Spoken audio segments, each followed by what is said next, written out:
dragon, ang ahas noong unang panahon na tinatawag na Diablo o Satanas, at saka iginapos ng kadena sa loob ng 1,000 taon. Inihulog siya ng anghel sa kailaliman, saka isinara at sinusian, at tinatakan pa ang pintuan nito upang walang mga has na magbukas. Ikinulong siya upang hindi makapandaya ng mga tao sa iba't ibang bansa sa loob ng 1,000 taon.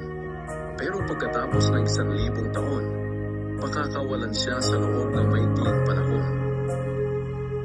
Pagkatapos may nakita akong mga trono, at ang mga nakaupo roon ay binigyan ng karapatang pumatol.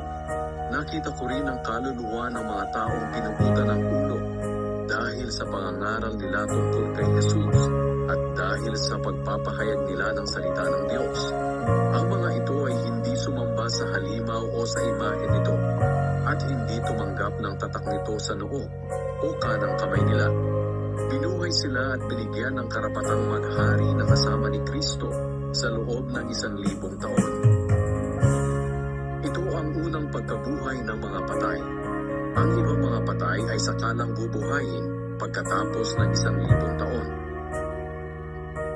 Mapalad at banal ang mga kabilang sa unang pagkabuhay ng mga patay.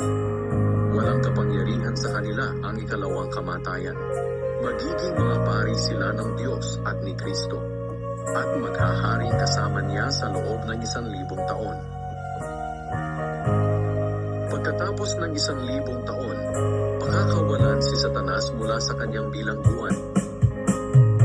Lalabas siya at dadayain ang mga bansa sa buong mundo, natatawaging Gog at Magog.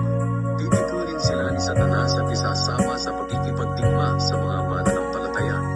At ang matitipon niyang mga sundalo ay kasindami ng buhangin sa tabing dagat na hindi kayang bilangin.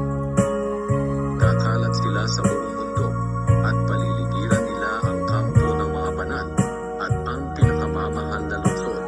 Pero pauulanan sila ng Diyos ng apoy mula sa langit at mamamatay silang lahat. At si Satanas na dumaya sa kanila ay itatapon sa lawang apoy at asupre, na siya ring pinagtapunan ng halimaw at ng huwad at sinungaling na propeta.